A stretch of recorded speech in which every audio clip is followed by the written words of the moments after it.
turn to John chapter 4 in your Bibles. And I promise we won't be long, because I know you only last about 10 minutes after eating lunch before your eyelids start to go down. So John chapter 4, I just want to read one verse, really, which will be our text for this afternoon. And then we'll go back and we'll recap on the story a little bit. We'll go to one other place in 1 Corinthians chapter 2, and then we'll be done. But if you look at Gospel of John chapter 4, verse number 10, it says this. Let's see. You guys don't need this on, do you? Can you guys hear me? Does it help if I have this on? Or if I just talk like this? Is that okay? All right. It's off. Okay, so John chapter 4, verse 10, it says this. Jesus answered and said unto her, If thou knewest the gift of God, and who it is that saith to thee, Give me to drink, thou wouldest have asked of him, and he would have given thee living water. I'm going to read it one more time. Jesus answered and said unto her, If thou knewest the gift of God, and who it is that saith to thee, Give me to drink, thou wouldest have asked of him, and he would have given thee living water. I think most of us would know what this story is about in John chapter 4. The woman at the well. Jesus goes into Samaria. We know that this woman is coming later in the day to the well, whereas most women would come and draw water in the cool of the morning. This woman is coming later in the day, the heat of the day, and it's obvious by her past, it's implied that she didn't want to be around any of the other women. She wasn't welcome. She was felt to be made like an outcast, and she just would rather not deal with the drama, and she went later in the day. But Jesus knew exactly when it would be that she would be at the well, and specifically went into Samaria to have this appointment with her. His disciples go into the city to buy bread and to buy meat, and this woman comes out to the well as Jesus is kind of chilling right there, and she's drawing water, and Jesus asked her for a drink.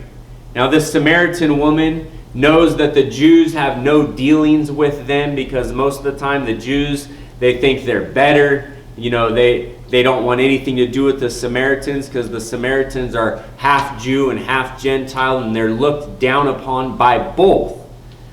And so this woman is kind of taken back. She's surprised, and she asked Jesus, How is it that you, being a Jew, are asking me, a Samaritan, a woman of Samaria, for a drink? Jesus responds to her with this in verse number 10, and he said, If thou knewest the gift of God, and who it is that saith to thee, Give me to drink, thou wouldest have asked of him, and he would have given thee living water. I think it is such a healthy thing to stay curious in your Christian life. Jesus is a person who was making this woman curious. He was asking her questions. In other words, when he said, If you knew the gift of God, if you only knew. A lot of times I get the privilege to speak to teenagers and to junior hires over at the high school or here in our church. And I want so bad for them to know the truth. I want them so bad to know the person God. I want them so bad to know what they can avoid if they only knew how good it was with God, how good it was with Christ. Because we know as adults how much can be avoided in our lives if we would only follow the truth. And when Jesus comes to her in John chapter 4 and verse number 10, and he says, if you only knew the gift of God. Jesus makes us curious, first of all, about God. I want to encourage any parent in here to make your kids curious about God. He gets her to think, what's the gift of God? In other words, her attention is drawn to her Creator. And she has some kind of a working knowledge that we won't get into everything in John chapter 4 about God, about the coming Messiah, about where he's to be worshipped. And he piques her curiosity. He says, if thou knewest the gift of God. So number one, Jesus makes us curious about God. Parents, I want to challenge myself too. Are we making our kids curious about God? You know, it's not our responsibility to shove our kids' faces down into God. We were talking about this last night. I think it was last night. My wife's family is pretty brutal when it comes to singing happy birthday. And it's pretty much well known that if it's your birthday and there's a cake in front of you, by the time you blow your candles out, your face is going to be shoved into that cake. So we just kind of started that tradition in our family too. Why not? Sounded fun. And I think, who was it? Willow? So Willow's probably the last one that had that happen to her, and that's because she was sitting on my lap and we're at the table. I'm pretty sure Grandpa Al was still, he wasn't? Oh man, I swear he was like laughing in the background.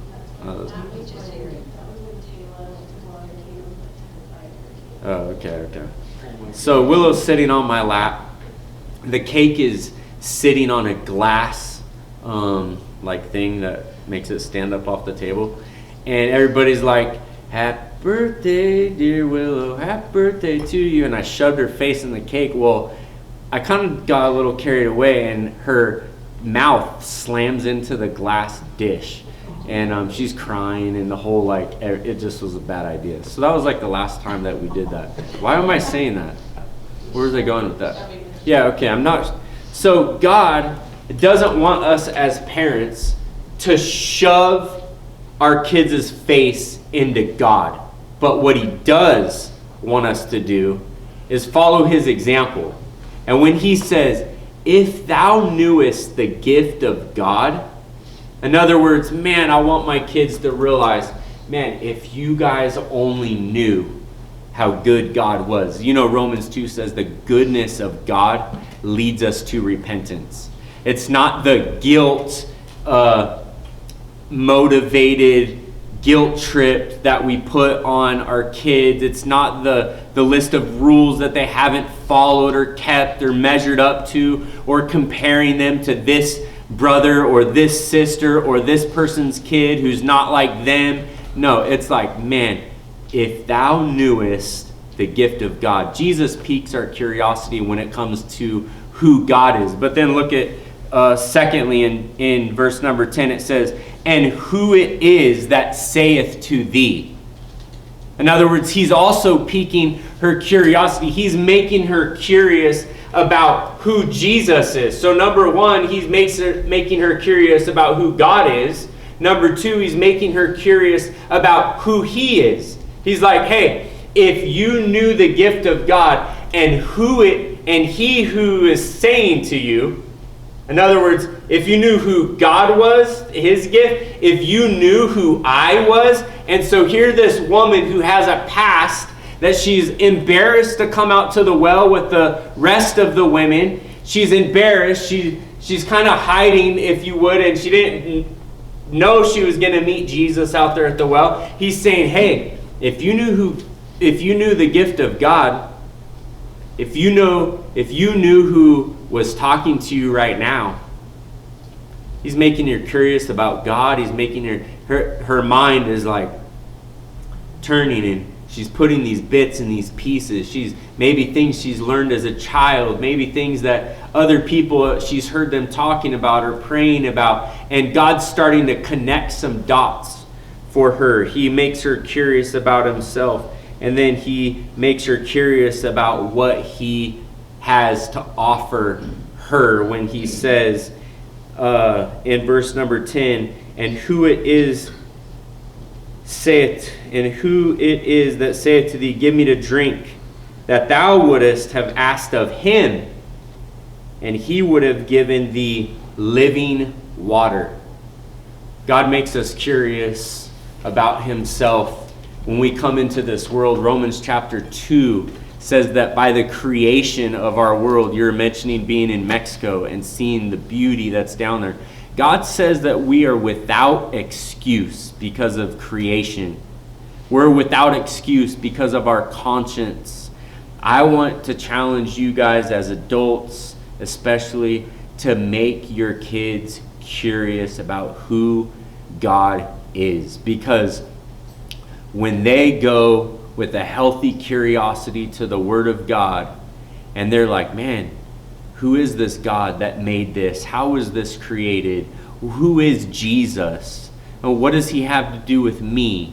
Oh, the Bible says he's our creator. The Bible says he became flesh. Why did he become flesh? He went to a cross. Why did he go to a cross? Man, he went to a cross because I'm the one that's guilty. He rose again from the dead. Man, why did he rise again from the dead? Not to suck the life out of me and make me a religious person, but to pour out his life into me.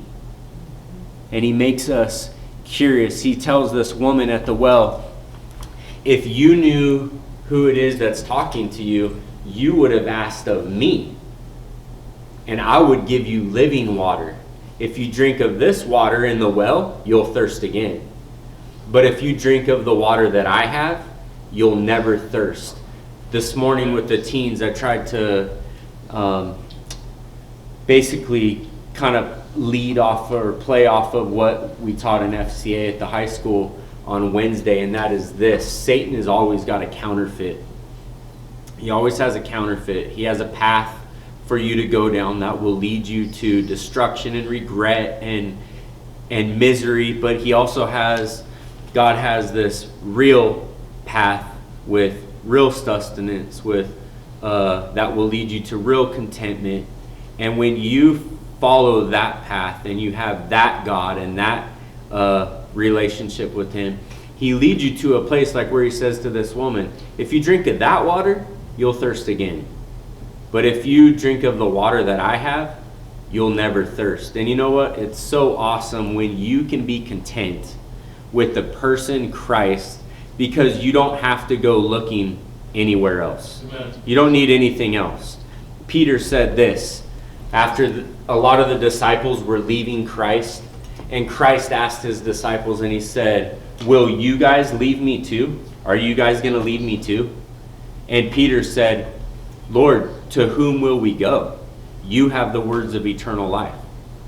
And so I think it's very healthy, and we could read on, but I'm not. You guys know the story in John chapter 4. How this woman, Jesus confronts her basically about her sin. She realizes, she says to him, well, when Messiah comes, when the Christ comes, he's going to show us all things. And he says, the person that's talking to you is him. I'm the Messiah. And she was just like, no way. And he tells her, he says, go get your husband and come back. And she's like, well, I don't have a husband. And you guys remember, he's like, you're right. You've had 5. And the one that you're living with now is not your husband. And she's just like, wow. She's like, sir, I perceive that you're a prophet. And whoa, this is kind of not awkward. And long story short, you guys, he showed compassion on her, and he revealed to her who he was, who God was, what his gift was, who he was, and what he had to offer her. She goes into the city. She tells all the men, come see this man who told me everything I've ever done. And she brings all these guys out, and they're meeting Jesus. You keep reading in John chapter 4. It says that many believed on him because of the woman's words. And then later in the chapter, you'll find out that it says many believed because they heard Christ themselves. And they told they told the woman, they said, we believe on him, not because of what you said, but because we've heard him with our own ears. And so I want to just encourage you as parents especially, to make your kids curious. Make them curious. Ask them questions and let them ask you questions. Because someone once said, and I believe it's true, is that statements accuse and questions convict. Statements accuse and questions convict. And so with our kids, let's ask the right questions.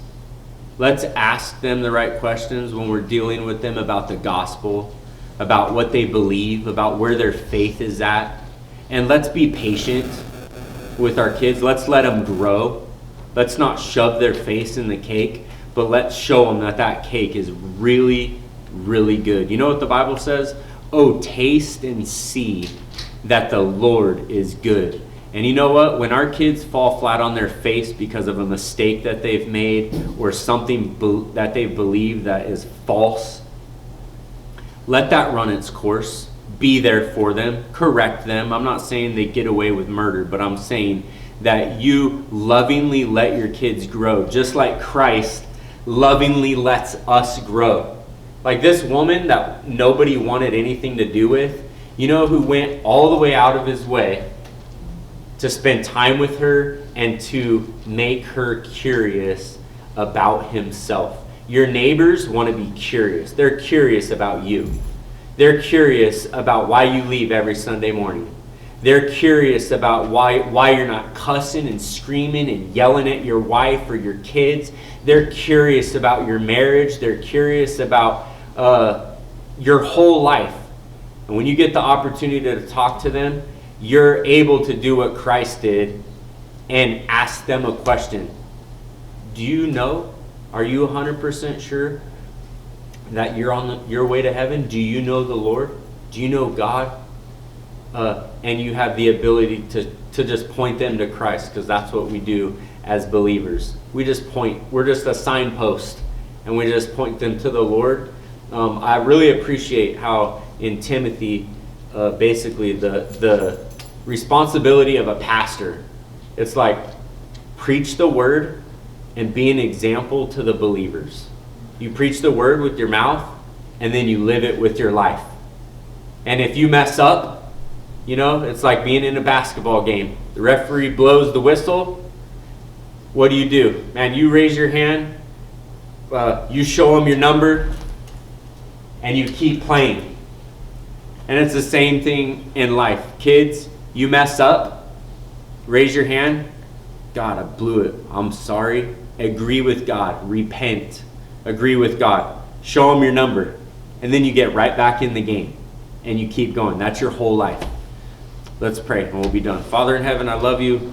Thank you for the day that we had. I pray that you would bless everyone as we go on our ways home. God, if there's anyone in here, Lord, that you spoke to their heart, and you would just, in any area, Lord, that you might have spoken to their heart, I pray that right now they would just take a little bit of time, Lord, to allow you to work in their heart, and that they wouldn't just leave church, get up out of their seat, go out through the doors and forget what you've dealt with them about. But I pray that they would just take this time to make a decision, Lord, and say, Lord, this is what you showed me. This is how I want to act upon it. And I pray your will would be done. With heads bowed, eyes closed, I'm not going to ask for a show of hands, but I would just ask if you'd play one verse, and then we'll stand and be dismissed. Okay, so take this time, this one verse that Grandma's going to play, and just ask the Lord what he would have you to do in your life. What steps do you need to take as a parent to make sure that your kids stay curious? What steps do you as an adult need to take steps to stay curious about this person, Christ, and to grow in your walk with him?